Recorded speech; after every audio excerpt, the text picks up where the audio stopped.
एक कुत्ते ने बताया मनुष्य के 4 घिनौने काम जो हर मनुष्य करता है। दर्शक बंधुओं, आज की ये कहानी बड़ी ही ज्ञानवर्धक और बड़ी ही रोचक है। श्रोताओं, आज की इस कहानी में एक कुत्ते ने मनुष्य के 4 घिनौने काम बताए हैं और उन्हीं चारों घिनौने काम को आज हम आप लोगों को इस कहानी के माध्यम से बताने वाले हैं। श्रोता बंधुओं, यदि आप इस वीडियो को पहली बार देख रहे हैं और हमारे ज्ञानवर्धक कहानी चैनल पर पहली बार मेहमान बंधु बनकर आए हैं, तो आप सभी श्रोता बंधुओं से मेरा हाथ जोड़कर निवेदन है कि हमारे चैनल ज्ञानवर्धक कहानी को सब्सक्राइब अवश्य करें और इस वीडियो को अपने मित्रों दोस्तों तक शेयर करें। श्रोता बंधुओं, एक कुत्ते ने बताया कि मनुष्य ये 4 घिनौने काम करता है। श्रोताओ, एक बार एक कुत्ता अपने पूरे जीवन में अपने मालिक की तरफ खूब वफादारी करता है। जब उसकी मृत्यु का समय आता है तो वह अपने प्राणों को त्याग कर और अपने शरीर को धरती लोक पर छोड़कर अपनी आत्मा से भगवान के लोक पधार जाता है। श्रोताओ, भगवान के पास जाकर जब कुत्ता खड़ा होता है तो भगवान कुत्ते को देखकर कुत्ते से कहते हैं, हे कुत्ते, हे जीव, तुमने अपने जीवन में अपने मालिक की तरफ खूब वफादारी निभाई। तुमने अच्छे कर्म किए और अपने मालिक का खूब ध्यान रखा और तुम्हारे इन्हीं कार्यों से हम बड़े ही प्रसन्न हैं। हम चाहते हैं कि तुम्हें अब इस कुत्ते के जन्म से छुटकारा देकर अब मनुष्य योनि में मनुष्य के साथ अर्थात धरती लोक पर भेजा जाए। क्या तुम हमारे इस विचार से प्रसन्न हो? दर्शक बंधुओं, जब भगवान की बात को कुत्ता सुनता है तो कुत्ता भगवान से कहता है कि प्रभु, नहीं, चाहे आप मुझे वापस कुत्ते की योनि में ही भेज दो, परंतु मैं मनुष्य की योनि में नहीं जाना चाहता, क्योंकि मनुष्य की योनि बड़ी ही गंदी योनि है। मनुष्य बड़े ही पापी लोग हैं, बड़े ही घमंडी और बड़े ही पाखंडी लोग हैं। प्रभु, मैं आपके सामने हाथ जोड़कर कहता हूँ कि आप मुझे वापस पुनः कुत्ते की योनि में ही भेज दीजिए या फिर कोई और जीव की योनि में भेज दीजिए, परंतु मुझे मनुष्य ना बनाइए।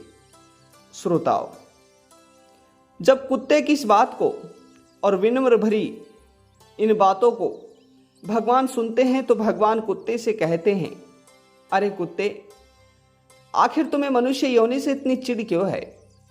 तुमने तो अपने कुत्ते योनि में रहकर मनुष्य की तरफ काफी वफादारी निभाई है और उसके बावजूद भी तुम्हें मनुष्य योनि से इतनी घृणा आ रही है।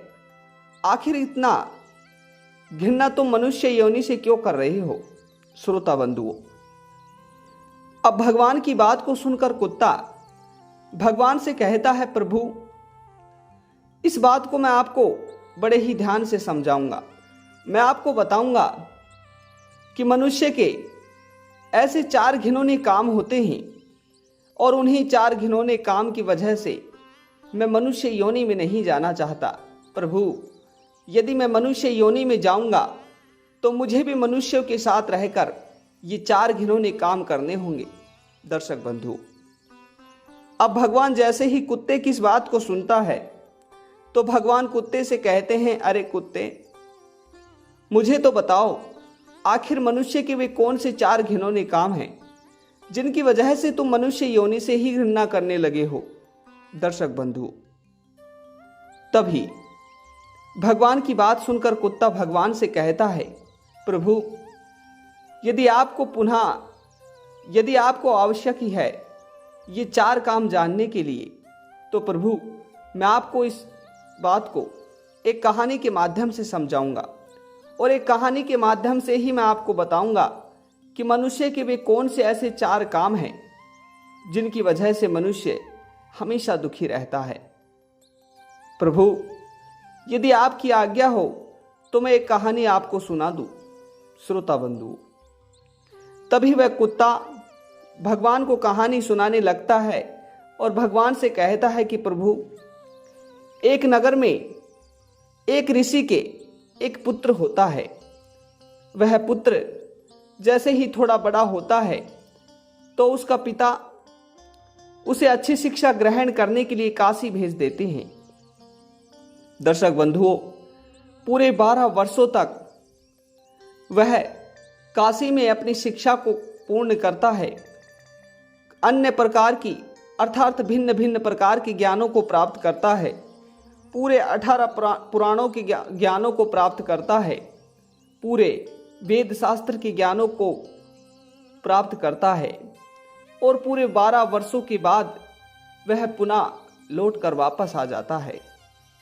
दर्शक बंधुओं, जब वह पुनः वापस लौट कर आता है तो वापस लौट कर आते ही वह सर्वप्रथम अपने पिता के पास आता है और पिता को प्रणाम करने के बाद वह अपने पिता से कहता है कि पिताजी, आज मैं पूरे 12 वर्षों के बाद और दृढ़ संकल्प के साथ अपनी शिक्षा को ग्रहण कर वापस लौट कर आया हूँ। पिताजी, मैंने पूरे 18 पुराण, पूरे वेद शास्त्र और सभी ग्रंथों का ज्ञान प्राप्त किया है। पिताजी, मैं अब किसी भी प्रकार के ज्ञान से रहित नहीं हूँ। दर्शक बंधुओं, तभी उसकी इस घमंड भरी बात को सुनकर उस ऋषि के पिता उससे कहते हैं, पुत्र, तुम ऐसी बातें ना करो, क्योंकि जिस तरह से तुम अभी बातें कर रहे हो ये सभी बातें घमंड भरी लग रही हैं। क्योंकि मनुष्य को कभी भी ज्ञान पूरा नहीं होता, क्योंकि ज्ञान एक ऐसा मीठा फल है जिसे यदि कोई खाना चाहे तो यह कभी खत्म ही नहीं होता और इसे पाने की लालसा भी कभी समाप्त नहीं होती। दर्शक बंधुओं, तभी अपने पिता की बात सुनकर वह कहता है, नहीं पिताजी, वास्तव में मैंने सभी प्रकार का ज्ञान प्राप्त किया है। मैंने पूरे 12 वर्षों में सभी प्रकार के वेद पढ़े हैं।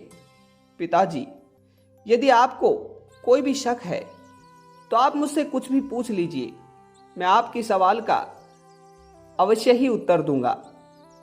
दर्शक बंधुओं, अब अपने पुत्र की इस बात को सुनकर उसका पिता अपने पुत्र से कहता है कि पुत्र, अच्छा ठीक है, यदि वास्तव में तुम कुछ बताना ही चाहते हो तो मुझे बताओ, आखिर पाप का बाप कौन है?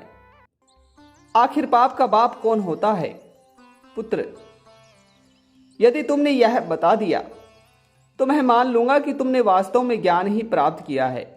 दर्शक बंधुओं, जैसे ही वह ऋषि अपने पिता के मुख इस प्रश्न को सुनता है कि पाप का बाप कौन होता है, तो वह थोड़ा शंका में पड़ जाता है। वह सोच लेता है कि मैंने 12 वर्षों में जितने भी ग्रंथ पढ़े हैं, जितने भी वेद पढ़े हैं, जितने भी पुराण पढ़े हैं, उनमें कहीं पाप के बाप के बारे में तो जिक्र ही नहीं हुआ। भला मैं इसका जवाब कैसे दे सकता हूं? दर्शक बंधुओं, अब वह यह सोचते हुए अपने पिता से कहता है, पिताजी, आपके इस सवाल का जवाब मैं बखूबी ही दूंगा, परंतु मुझे इसका जवाब देने के लिए कुछ समय चाहिए। मैं हर चीज को समझकर और परखकर ही आपको जवाब दूंगा। दर्शक बंधुओं, तभी पिता कहता है, ठीक है, तुम ठीक तरह से समय प्राप्त करो और अच्छे से इसका जवाब देना। यदि तुमने इसका जवाब ठीक तरह से दे दिया तो मैं मान लूंगा कि तुमने वास्तव में ज्ञान ही प्राप्त किया है। दर्शक बंधुओं, अब उसे पूरी रात्रि हो जाती है। पूरी रात्रि बैठे बैठे वह यही सोचने लगता है, आखिर पाप का बाप कौन होता है, परंतु उसे कोई भी कुछ भी समझ नहीं आती। श्रोता बंधुओं, अब जैसे ही दूसरा दिन होता है, सुबह होती है, भोर का समय होते ही उसका पिता बाहर बैठा था। तभी वह ऋषि अपने पिता के पास जाता है और पिता से कहता है, पिताजी, आपके द्वारा पूछा गया वह प्रश्न मेरे कुछ समझ नहीं आया। और जो भी मैंने 12 वर्षों में पढ़ा था उनमें से कहीं भी पाप के बाप का जिक्र नहीं हुआ। पिताजी, मैं चाहता हूं कि मैं अब पुनः एक बार फिर काशी जाकर इस प्रश्न का जवाब पाकर आऊं, चाहे मुझे 12 वर्ष ही वापस क्यों ना लग जाए, परंतु आपके इस प्रश्न का जवाब लाकर मैं ही दूंगा। दर्शक बंधुओं, अब पिता से आज्ञा पाकर वह वहां से चला जाता है। दोस्तों, चलते चलते उसे शाम होने लगती है। आगे चलकर एक घना जंगल आ जाता है। घने जंगल में उसे खूब प्यास लगती है, परंतु जैसे तैसे करते करते वह उस जंगल को पार कर लेता है। दर्शक बंधुओं, आगे चलकर एक गांव दिखाई पड़ता है। जैसे ही उसे गांव दिखाई पड़ता है तो वह ऋषि गांव दिखाई पड़ते ही कहीं थोड़ा रहने का, जल पीने का सोचने लगता है। दोस्तों, थोड़ा आगे चलते ही उसे एक घर दिखाई पड़ता है।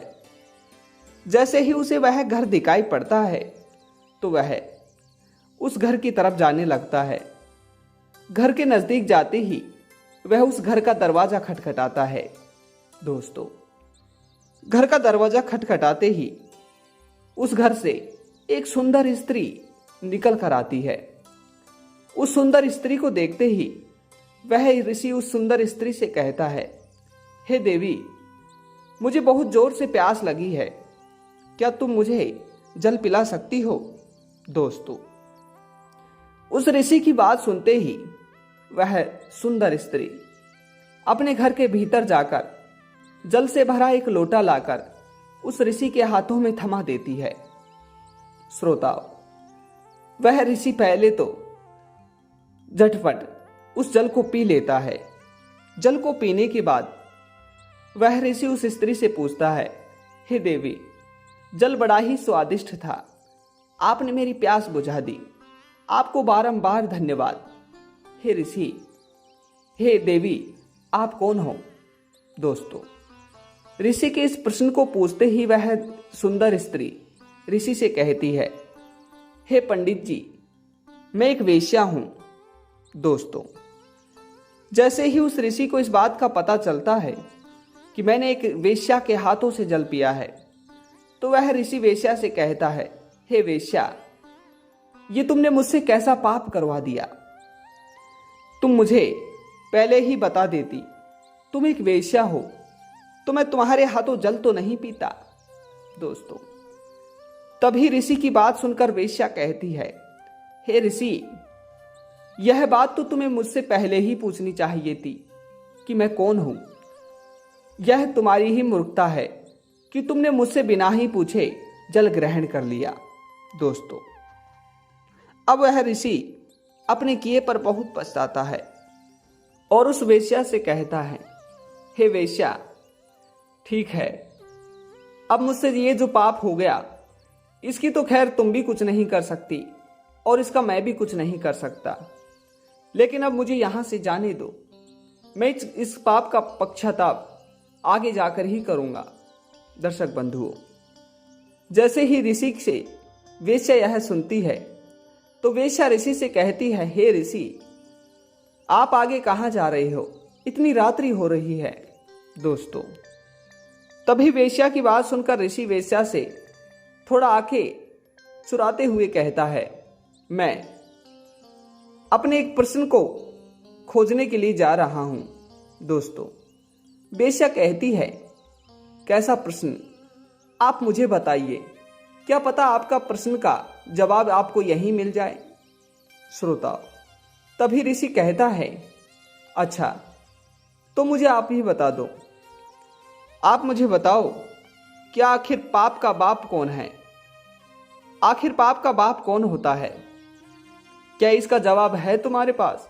दोस्तों, तभी ऋषि की बात सुनकर वेश्या अपने मन ही मन मुस्कुराते हुए ऋषि से कहती है, हाँ, आपके इस प्रश्न का जवाब मेरे पास है, लेकिन मैं आपको इसका जवाब अभी नहीं दूंगी। दोस्तों, अब वेश्या की इस बात को सुनकर ऋषि वेश्या से कहते हैं, अरे, ये कैसी बात हुई? यदि तुमको इस प्रश्न का जवाब पता है तो अभी जवाब क्यों नहीं देती? मुझे आशंका में क्यों डाल रही हो? दोस्तों, तभी वेश्या कहती है, पंडित जी, आप पहले भोजन कर लीजिए और भोजन जलपान करने के बाद ही मैं आपको इसका जवाब दूंगी। आप चिंता ना करिए, आपको आपके प्रश्न का जवाब समझो मिल गया।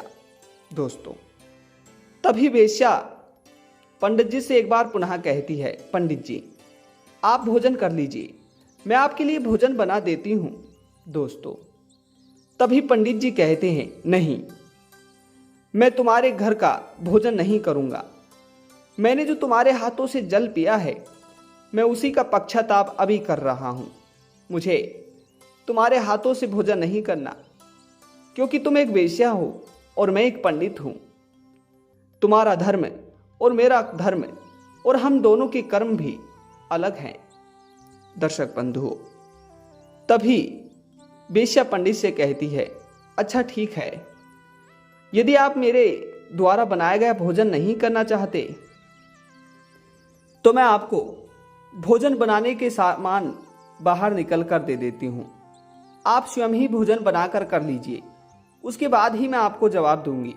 दोस्तों, फिर पंडित कहता है, नहीं, मैं तुम्हारे द्वारा दिए गए सामान से भोजन नहीं बनाऊंगा, क्योंकि तुम एक वेश्या हो और वेश्या के घर का जल भी मेरे लिए बिल्कुल जहर के समान है। दर्शक बंधुओं, अब वेश्या उस ऋषि से बार बार इस बात को कहती है।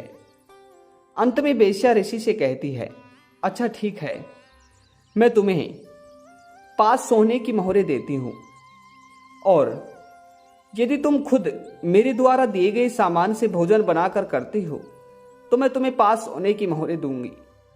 यदि तुम्हें अच्छा लगे तो आप भोजन बनाकर खा लीजिए। दोस्तों, अब जैसे ही वेश्या ने अपने मुख से 5 सोने की मुद्राओं के बारे में कहा तो पंडित सोचने लगा, अरे आखिर पाप के बाप के बारे में तो कब पता चलेगा, ये तो मुझे भी पता नहीं, लेकिन इसके चक्कर में मैं 5 सोने की मोहरें क्यों छोड़ूं।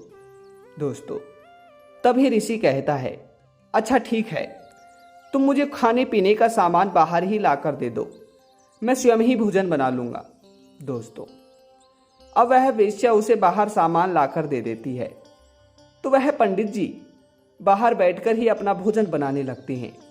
श्रोता बंधुओं, अब थोड़ी ही देर बाद वेश्या पुनः वहां आती है। वेश्या आकर पंडित जी को देखती है तो देखती है कि पंडित जी अपने ही हाथों से भोजन बना रहे हैं। दोस्तों, तभी वेश्या पंडित जी से कहती है, पंडित जी, मुझे लगता है कि आपको भोजन बनाते समय काफी कष्ट सामना करना पड़ रहा है। लाइए, आपके लिए मैं ही भोजन बना देती हूं। दर्शक बंधुओं, जैसे ही वेश्या इस बात को बोलती है तो पंडित अपनी आंखों को तीखा कर कर और वेश्या की तरफ झांक कर कहता है, नहीं, मुझे इसकी आवश्यकता नहीं है। मैंने तुम्हारा घर का जल पी लिया, तुम्हारे घर का भोजन कर रहा हूं, बस इतना ही पाप मेरे लिए बहुत है, और मुझ पर पाप ना चढ़ाओ। दोस्तों, तभी वेश्या उस पंडित से कहती है, हे पंडित जी, ठीक है, यदि आप मेरे हाथों से बनाए गए भोजन को खाओगे तो मैं आपको 5 और सोने की मुद्राएं दूंगी। यदि आप सहमत हो तो बताइए। श्रोता बंधु, अब जैसे ही वह ऋषि 5 सोने की मुद्राओं की बात सुनता है तो उसके मन में पुनः लालच आ जाता है। फिर वह कहता है, चलो ठीक है, यदि तुम भोजन बनाना ही चाहती हो तो बना दो। दोस्तों, अब तो पंडित सोच रहा था कि मुझे 10 सोने की मुद्राएं मिलेंगी, मेरा तो जीवन वैसे ही कट जाएगा।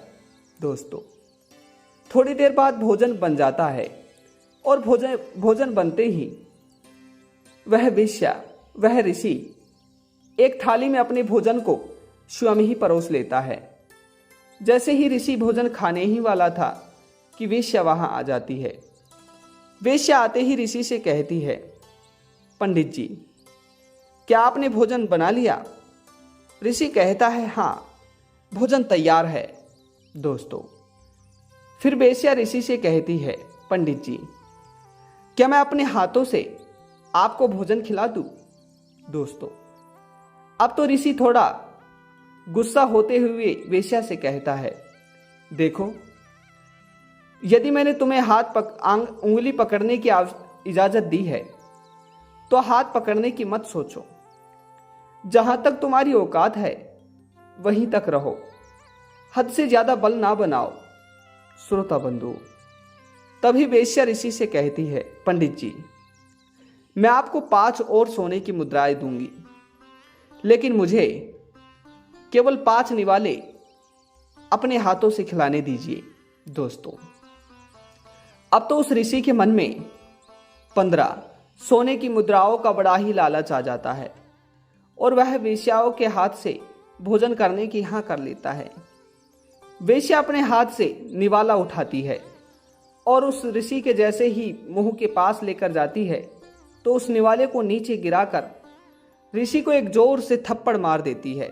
श्रोता बंधुओं, जैसे ही वेश्या ऋषि को थप्पड़ लगाती है तो ऋषि पूरी तरह से आग बबूला हो जाता है और वेश्या से कहता है कि तुम्हारी इतनी हिम्मत, जो तुमने मेरे ऊपर एक ब्राह्मण ऋषि के ऊपर हाथ उठाया है। दोस्तों, तभी वेश्या कहती है, अच्छा, यदि तुम इतने ही बड़े ब्राह्मण हो, इतने ही बड़े तपस्वी हो, इतने ही बड़े ऋषि हो, महात्मा हो, तो तुम एक वेश्या के हाथ से जल क्यों पिए? एक वेश्या के द्वारा बनाए गए भोजन को क्यों खा रहे हो? एक वेश्या के हाथों से भोजन क्यों खा रहे हो? दोस्तों, वेश्या की बात सुनकर ऋषि वेश्या से कहता है, मैं स्वयं की तरफ से नहीं खा रहा, मैं तो तुम्हारे प्रेम और भाव को देखकर खा रहा था। तुम मुझसे स्वयं ही आकर बोल रही थी, इसीलिए मैंने तुम्हारे भाव को देखकर, तुम्हारी भक्ति को देखकर ही तुम्हारे हाथों से भोजन खाने की हाँ करी। दोस्तों, तभी वेश्या कहती है, नहीं, तुमने मेरे भाव को देखकर नहीं, बल्कि तुमने वह 15 सोने की मुद्राओं को देखकर मेरे यहाँ का भोजन खाने की हाँ भरी है। और सुनो, जो तुम पूछ रहे थे कि पाप का बाप कौन होता है, तो सुनो, पाप का बाप होता है लोभ, पाप का बाप होता है लालच, पाप का बाप होता है घमंड। हे ऋषि, यही सब तुम में है। दोस्तों, जैसे ही वेश्या की इस बात को ऋषि सुनता है तो ऋषि की आंखें खुल जाती है। दर्शक बंधुओं, तभी उधर कुत्ता भगवान से कहता है कि प्रभु, इस तरह से मनुष्य होते हैं, और अब मैं आपको बताता हूं कि मनुष्य के कौन से 4 काम बड़े ही घिनौने होते हैं। पहला, मनुष्य बड़े ही लालची होते हैं। यह अपने लालच में आकर कुछ भी कर बैठते हैं। अपने लालच में आकर यह अपने धर्म और कर्म सबको भूल जाते हैं। दूसरा, मनुष्य बड़े ही धोखेबाज होते हैं। यह अपने कुछ लालच के लिए या अपने कुछ फायदे के लिए किसी को भी धोखा दे देते हैं। तीसरा, मनुष्य बड़े ही घमंडी होते हैं। यदि इनके पास थोड़ा कुछ धन आ जाए तो ये अपने घमंड में चूर हो जाते हैं। प्रभु, ऐसा जीवन मुझे नहीं चाहिए। और चौथा, मनुष्य बड़े ही स्वार्थी होते हैं। ये सभी अपने काम को निकालने के लिए बहुत कुछ कर बैठते हैं। खैर, हर मनुष्य एक जैसा नहीं होता, लेकिन प्रभु, यदि मनुष्य बनेंगे तो मनुष्य के लिए ये सब चीजें तो आत्मनिर्भर होती हैं। प्रभु, मैं अपने कुत्ते योनि में ही ठीक हूं। मुझे तो बस 2 समय की रोटी की लालसा होती है। इसके अलावा मुझे कोई लालसा नहीं होती। ना तो मैं घमंड करता हूं, ना मैं लालच करता हूं, ना मैं किसी के प्रति कोई भेदभाव रखता हूं। प्रभु, मेरा जीवन यहीं तक ठीक है। दर्शक बंधुओं, तो ये कहानी आप सभी को कैसी लगी, आप कमेंट बॉक्स के माध्यम से अवश्य बताइएगा। और एक बार पुनः मिलते हैं नई जानकारी, नई ज्ञानवर्धक कहानी के साथ। तब तक आप सभी दर्शकों का बहुत बहुत धन्यवाद। जय श्री कृष्णा। राधे राधे।